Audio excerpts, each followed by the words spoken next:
All right, guys, thanks for joining session 3 of our Nourished and Fit group coaching sessions. Peyton is going to be presenting the topic prepping for success today, so meal prepping specifically. As a reminder, if you guys do have any questions, you can feel free to put them in the chat box, either for everybody to see, or if it's a more personal question, you can feel free to send that over to me. I think it'll be easiest if you send it directly to me, and then I can just ask Peyton at the end of the session if you have any specific questions. Other than that, thank you all for waiting to join until like 11:59. That does help us. So with that being said, I think we can get started, and I'm going to figure out how to get the host situation over to Peyton. Perfect. Hi, guys. I want to preface that I am home. I'm sick this week. So if you hear my dog in the background, she can't be out of the room without me. So I will wait to see if I can share this. Oh, okay. Perfect. Okay. Are you guys able to see that? Kristen, do you want to give me a thumbs up? Perfect. Okay, so this week we're going to be talking about prepping for success, and I'm probably going to take a little bit of a different approach to this because I don't think that every single person needs to meal prep for the entire week, or we'll kind of get just different scenarios for that. So we will be talking about a few different things. First is balanced meals and snacks and what comprises a balanced meal or snack, and then also stocking your pantry and fridge and how we can be strategic about doing so. And then also some of the meal prepping basics and how to plan for and execute successful meal prep. So the first one we'll be talking about is what comprises a balanced meal and snack. And you've probably heard the term balanced snack before, or balanced meal, but what does that actually mean? And so I think that this word gets kind of thrown around a lot. And so I'm going to just give you what I would define it as. So when I use the term balanced, I'm referring to meals and snacks that first provide nutrient-dense nourishment to our bodies. And we'll talk a little bit more about that. That also help with a well-rounded diet. And 3, that promote blood sugar balance. And I'll touch on that a little bit too. So the term nutrient dense, and obviously just looking at this, you're like, well, duh, like I know what's healthier and it's the smoothie, not the DQ Blizzard. But like the term balance, you've probably also heard the term nutrient dense. So I just like to give an example of what this looks like. For example, the other day, so I'm sick, I have a little bit of a sore throat. I was telling Kristen I was literally craving a DQ Blizzard and I love them. But I also was like, well, a smoothie would do the same thing, and I could probably use the nutrients that I get from it, because obviously it's a lot more filled with vitamins, minerals, all of those things with the fruit and some of the things that we put into smoothies. So again, not a bad option to have a Blizzard every once in a while, but focusing on getting those nutrient dense options throughout the day for the majority of our day. And then blood sugar balance. I did want to touch on this a little bit because blood sugar balance is something that we're always telling people to be mindful of, but sometimes we're not always taught how to do so. And the reason that we talk about blood sugars is because stable blood sugars are really important. When we see frequent spikes, like super high jumps in our blood sugars or really low lows in our blood sugar, these have detrimental impacts to our health and can actually result in things like heart attacks, stroke, kidney issues, just a lot of things that we can avoid. And I put in this picture or this graph on the right-hand side to kind of show how this works. So we talked about how carbohydrates in session 1, we digest them really fast. And carbohydrates, are broken down into glucose in our body. And so glucose is sugar. And if we only are intaking sugar or carbohydrates, then that blood sugar is going to spike so high because we absorb it so fast. But when you pair that, and this is why we talked about pairing with proteins or fats, when you pair that carbohydrate with a protein, for example, we see that spike isn't so high and that low isn't so low. So you don't come up really high and then crash really far. And that's just because, as we mentioned previously, that protein digests a lot slower than a carbohydrate does. And so it slows the digestion and it slows the absorption of all that glucose. So that's why it's really important to really focus on these balanced meals and snacks, because they can do more than just be healthy for us, but really impact our health overall. And so the basics of this is balanced meals and snacks are typically comprised of three things. And I know we talked about our macronutrients, which are protein, carbohydrates, and fat. But when we are looking at balanced meals and snacks, we typically want to make sure that that includes a protein, whether that's plant or animal based, carbohydrate, whether that's grains, starches, and then a color, which is fruits and vegetables. And you're probably wondering, like, hey, I thought fruits and vegetables are carbohydrates, which you're correct. But the reason that we want to make a real big focus on that color aspect is so we make sure that we're getting a bunch of nutrients with our meals. And then where that fat comes up is fat always ends up kind of making its way in somehow, whether that's through our cooking methods or is provided within the food themselves. So for example, if I'm making, a meal, I might add like olive oil to the pan that my veggies are in, so they're not, getting scorched and dried out. So that's where that fat can make an appearance. Or if we're having fish with our protein, we're getting that fat in that fish. Or if we're adding avocado for our color, then we're going to be getting fat with that. So that's kind of where it always makes its way in. So we don't really have to be too concerned with making sure that we're really focusing on that piece. So again, always whenever we're looking at our meals, when we're going out to eat, whenever we're looking at snacks we're packing for our workday, really try to include all of these at the same time. And then just as a reminder, I wanted to bring this back up, and I've already kind of touched on this a little bit, but protein is one of the macronutrients that digests really slowly and helps with us feeling full for longer. That's where I talked about, if we're only eating pretzels, which is a carbohydrate, that we use that energy really, really fast and it absorbs really fast. So if we paired that with some peanut butter or a handful of peanuts, then that's going to sustain us for a little bit longer than it would if we just had those carbohydrates. And then fat, like protein, digests slower and can also help with feelings of fullness. And so I wanted to just give a basic look at what I'm talking about. So when we talk about protein, carbohydrates, and colors, what does that look like? So that could be as easy as having a slice of toast with some avocado and an egg in the morning.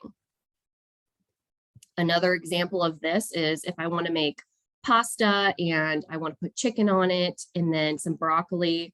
Of course, you're not going to just eat pasta, chicken, and broccoli. You're going to add maybe a sauce, or you're going to add like a condiment or something where you're going to get some fat, or you're going to get some of the other things that complement these basic ideas of meals. So think about if you're going to like a restaurant, for example, and you're like, well, I want some, fettuccine Alfredo with some chicken. And so you're getting the protein and the carbohydrate, but typically those don't always come with a vegetable included, or it's like very scarce amount. So something that you could do is, if you're being aware of like, hey, okay, I have a protein, a carbohydrate, I need a color, you could add a side of vegetables to your meal. So maybe you get a little dish of green beans or carrots or whatever they offer. And that's kind of how you can just be aware of making sure that we're adding those in.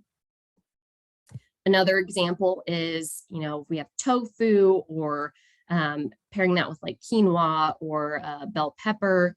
That's just another simple way. Again, you're probably gonna have maybe some, soy sauce, or if you like sweet and sour sauce, or you have one of your favorite condiments that you're gonna use, by all means do so, but just make sure that you're really focusing on the basis of these for meals and snacks.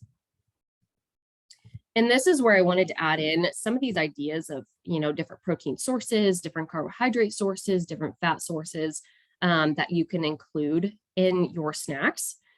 So if we look at the protein sources, things like Greek yogurt cups, cottage cheese, nuts and seeds, tuna, salmon, or chicken packets, they make those super, super convenient nowadays. It's easy to just keep a couple of those at your desk or, next to you or, wherever you're putting your food to have just a backup idea. Edamame packets, beef jerky, string cheese, and then some carbohydrate sources, which again, we'll want to pair something with these typically is maybe instant oatmeal, bread, tortillas, English muffins, granola bars, fig bars, crackers, rice cakes, and then, fresh fruits and vegetables, pureed fruits and vegetables. And then some different fat sources that we can also include are things like avocado, nut butter, cream cheese. And again, pairing these is really going to help with stabilizing blood sugars, balance in your overall diet, and also satiety or that feeling of fullness. I also wanted to add in just a couple more options because I think it's good to visually see. I'm a visual learner, so I think these are the most helpful. And so a couple more options are things like if you're doing black beans or another type of bean and kind of making it into a burrito. So you can do a whole grain tortilla, bell peppers, black beans. Another meal idea is if you're doing a fish of some sort, salmon, asparagus, quinoa. And something I really like about quinoa and also these these instant rice packs is rice can take a long time to cook. I don't know if any of you frequently make rice, but sometimes it takes upwards of 40 to 50 minutes to boil a pot of rice. And that's where quinoa can be really, really nice because it's quick. It takes 15 minutes, or these ready rice packs, which take 3 minutes in the microwave. So adding convenience and time-saving tips to your meals and snacks can be crucial. And then another idea is just, if you're doing chicken breast, having a canned vegetable of some sort in that ready rice, or if you're doing a whole grain pasta, pasta sauce, lean ground beef, those are just some more options for you guys to visualize. And then I also wanted to add in some meals and snacks or some snack ideas. These are examples of how you could pair those. So if we're doing, a cutie orange, which is a carbohydrate, with a cheese stick, which is a protein and has some fat in there, great snack. Maybe you just are in a pinch and you need to do a chocolate protein shake where you're doing milk or almond milk and you're adding in protein powder. Again, great snack. Another option would be carrot sticks and guacamole. Maybe you're doing tortilla chips and guacamole, apple and peanut butter, beef jerky and pretzels, hard-boiled egg and blueberries, bell pepper and hummus, strawberries and yogurt. All these are examples of pairing those macronutrients and also really focusing on those micronutrients as well. So that color pops out in a lot of these pictures, which is really important. So to recap, balanced meals and snacks are those that result in benefits to our health. Balance can be achieved when pairing variations of those carbohydrates, protein, and a color.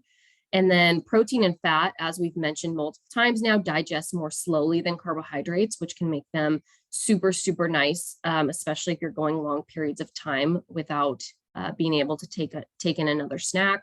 And then meals and snacks don't have to be complicated. We make them very complicated, and they can really be super easy. So the next thing we're going to be talking about is strategically stocking our pantry and fridge. And I want to walk through kind of some different options to keep on hand when it comes to those different areas in your home. So setting up your fridge for success can kind of look like having nutritious grab and go foods in the fridge, and can really be critical for saving time and ensuring that we can provide our bodies with proper nutrition. I know we've all gone through it where we either forget to go to the grocery store or run out of time, and we look in the fridge and we look in the pantry and we look everywhere and we're like, I have no food. So looks like granola bar is going to cut it, or looks like, this one item is going to cut it. But if we can really prepare and just have items on hand that we can throw together, it can really help with our health. So filling the fridge with things like fresh fruit, fresh vegetables, hummus, hard-boiled eggs, yogurt, Greek yogurts, cottage cheese, nuts and seeds. These are all things that fare pretty well in the fridge and can be super easy to throw together in the morning or the night before work. And then I did want to put in a reminder, I think we forget to do this a lot, or at least I do, is we should really be cleaning out our fridges more regularly.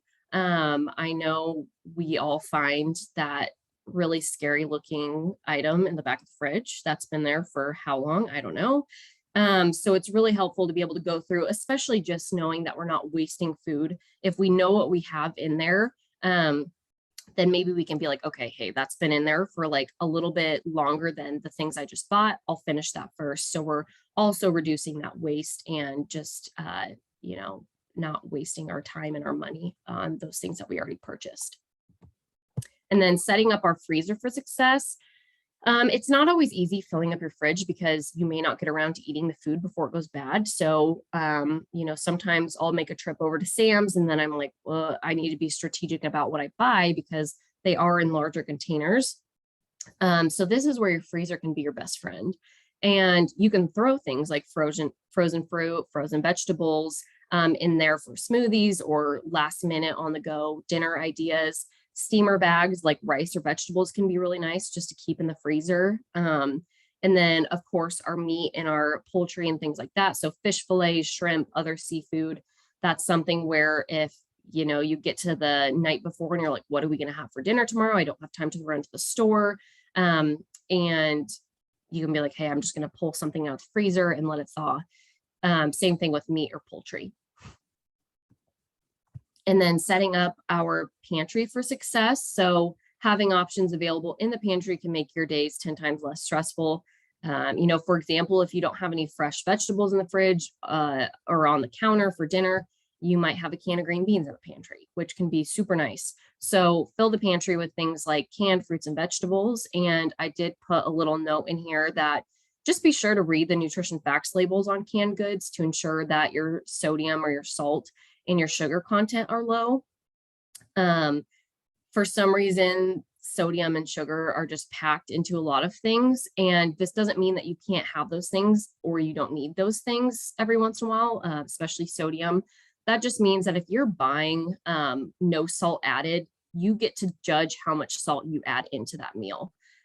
So it just gives you a little bit more freedom to be able to make those decisions instead of, somebody else making that decision for you on how much sodium you're going to consume. So look for fruit packed in 100% juice or water. So we don't want the heavy syrups, things like that. And then make sure we're looking for vegetables with either no salt added or low sodium on the label. Again, not because we need to cut out every single little grain of salt, but because then that gives you the opportunity to make the decision on how much salt you're adding. And so some of the things you can add in besides canned fruits and vegetables are things like rice or quinoa, which we kind of talked about being nice to have on hand, whole grain or lentil pasta. I don't know if any of you have tried lentil pasta. It's fabulous and it has a lot more protein. Just something to try out if you ever see it in the stores. I know there's a lot of brands that make them nowadays. And then oats, nut butters, dried fruit, popcorn, again, those tuna packets, those are all things to keep on hand that you can grab and go if you need it. So to recap on this, stocking your pantry and fridge, having foods on hand that you can quickly make into a balanced meal or snack can save you time and save you from eating only a granola bar for lunch. And also keep it simple. There's no need to have like a month worth of backstock, but just have some foods you enjoy and can use to throw together a quick meal or snack. And then the last thing we're going to be talking about is how to plan for and execute successful meal prepping. And I kind of talked at the beginning how I'll be taking a little bit of a different spin on this. So we'll talk about that a little bit more. But first, when you're meal planning or prepping for this, choose which recipes that you'll be making, obviously, but this is a great time to be mindful of adding in the different food groups. So if you're planning a meal out, just like we talked about with pasta, where you're like, oh yeah, I should probably just have like a side of vegetables because it's not included with the meal that I'm being given.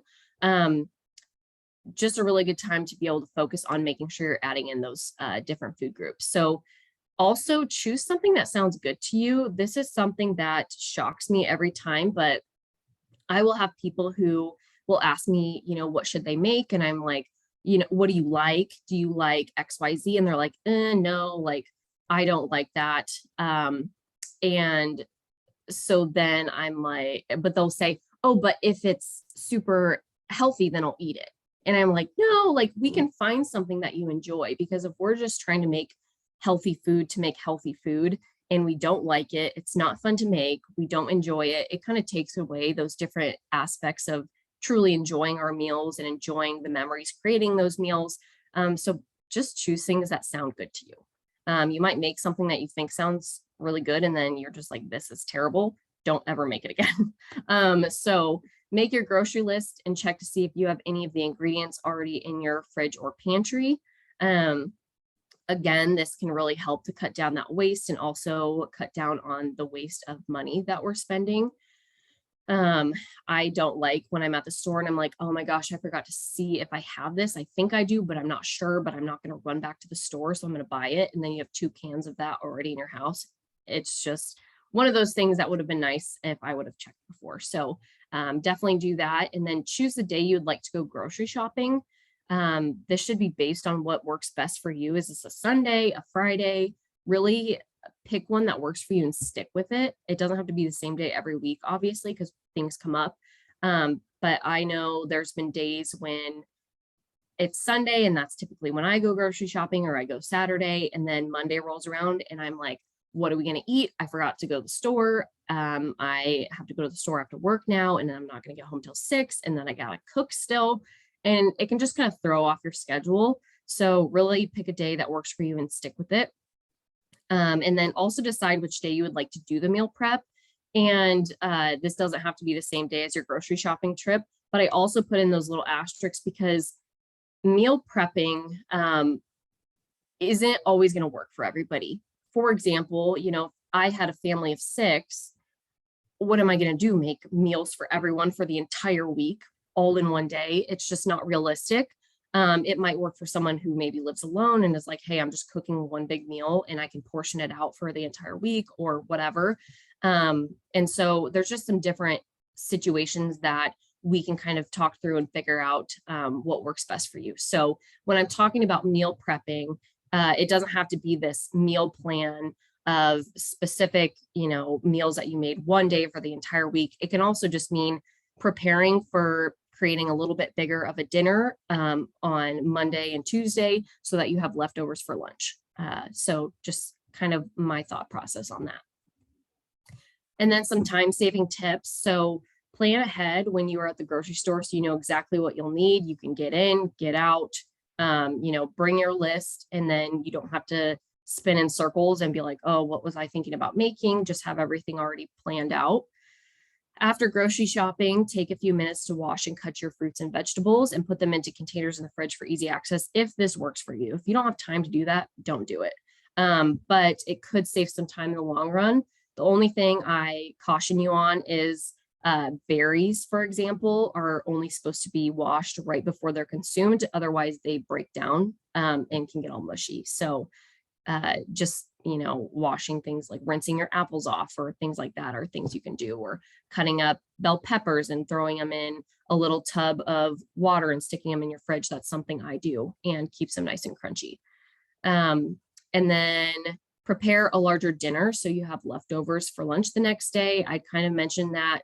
Again, it's not possible for everybody, but for me, for example, in my own home, there's only 2 of us. So if I make a bigger dinner, that can usually last us for a few meals. And then making those one pot or one pan meals can really help save time with just cleaning up and preparing those meals. So that's always a good idea to throw in a couple of those. And then actually creating the meal. So create your meal, being sure to focus on the timing of each item you're making so it can be as efficient as possible. You definitely don't want to be like putting your chicken in and then you got 10 minutes left on chicken and you're like, oh, time to start the rice. And then the rice takes like 40 minutes and then you got cold chicken and, whatever. So if you can figure out, the best method for making sure that all of that's going to get done kind of at the same time, then you'll avoid wasting that time. If you do have extra time during your cooking process, this could be a good time to like pre-cut your fruits and vegetables if you weren't able to do that before, obviously if you have time available. And then once your meal is done, separate those leftovers out into individual containers right away. So then you have easy lunch packing later on in the week, and you're not getting up in the morning and like trying to like scoop cold food and like put it into containers and you're trying to get out the door. It might just help with some of that time saving too.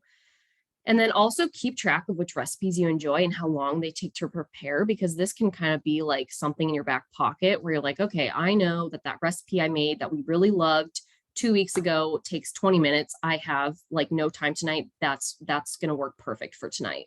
Then you like it. You're not like trying to read recipes and do all the things while you're making it. You can just make it and be done with it. So just a couple ideas during the creation of the actual meal. And then I did want to throw in some food safety. I think food safety is something that's often overlooked, especially with meal planning. And according to the USDA, no one should be planning to keep pre-prepped meals around for longer than a handful of days. So when you see those people making meals for the entire week, like 7 days, it's a little dangerous because that food can start to spoil within like 4 days. And so something to look out for is really with meat, fish, and poultry. Is there like a dull color? Is there a funky smell? Is it slimy? Those should only be in the fridge for about 4 days.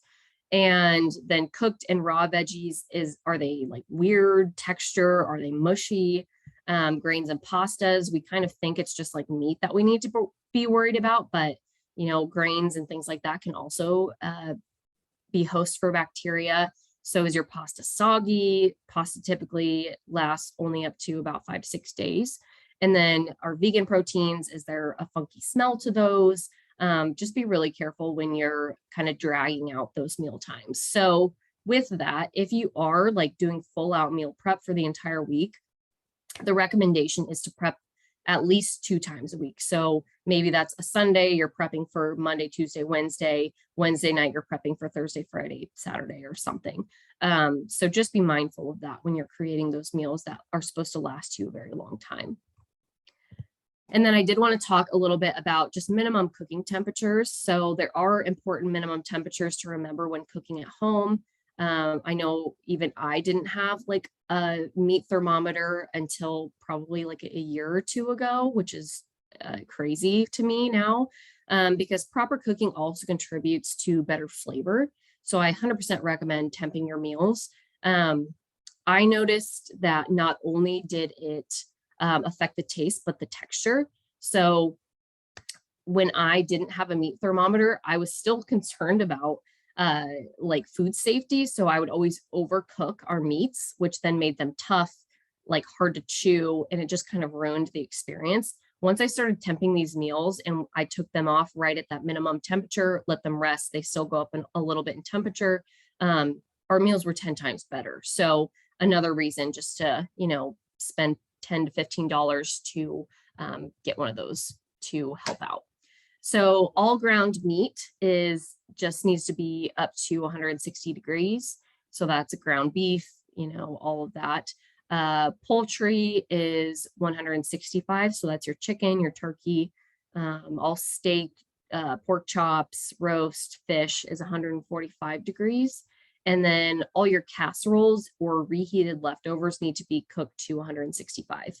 And the reason for that is sometimes those casseroles, will have meat and they'll have different vegetables and they'll have different things in them. So you want to make sure that you're cooking those to an appropriate temperature. So then you don't get sick or, get other people sick.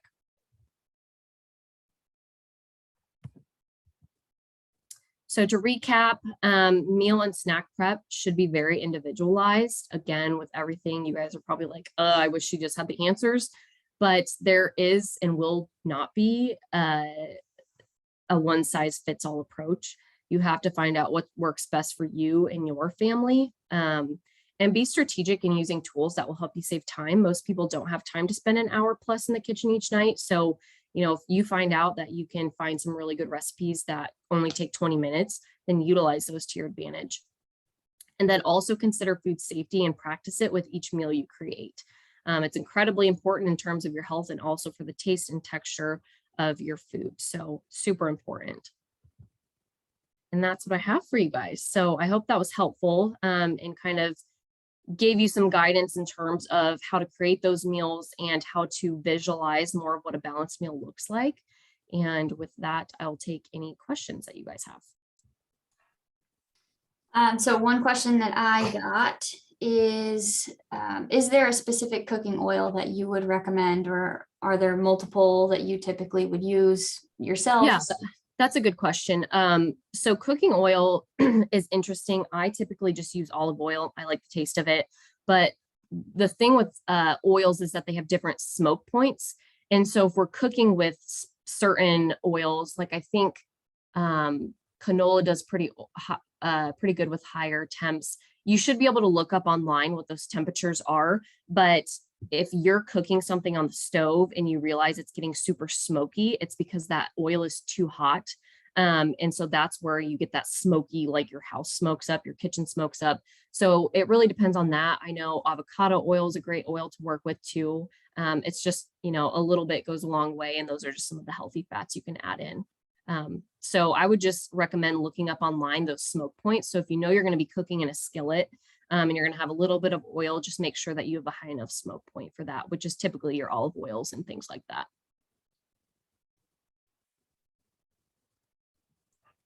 That's all I got. Okay, let me stop sharing and I'll see if I have any in here. All righty. Anybody else have any questions they would like to throw into the chat? Feel free.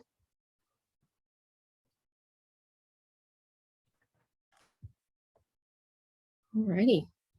Well, if we don't have any additional questions, or if you guys have a question that you'd like to ask after the fact, that's totally fine. I will be sending out another one of those kind of briefs on what we talked about today.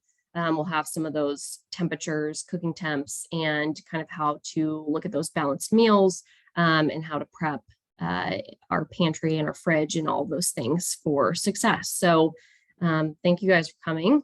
Kristen, do you have anything to add? I don't, other than next week, it's going to be kind of hit or miss whether or not there's an actual live session. If there is not a live session, there will be a recorded session sent out to you guys as well. So we'll still have the recording no matter what, but it's going to kind of depend on whether or not I'm able to provide a live session. So we'll keep you posted, but otherwise you guys have a wonderful weekend and thank you for joining. Thanks, guys.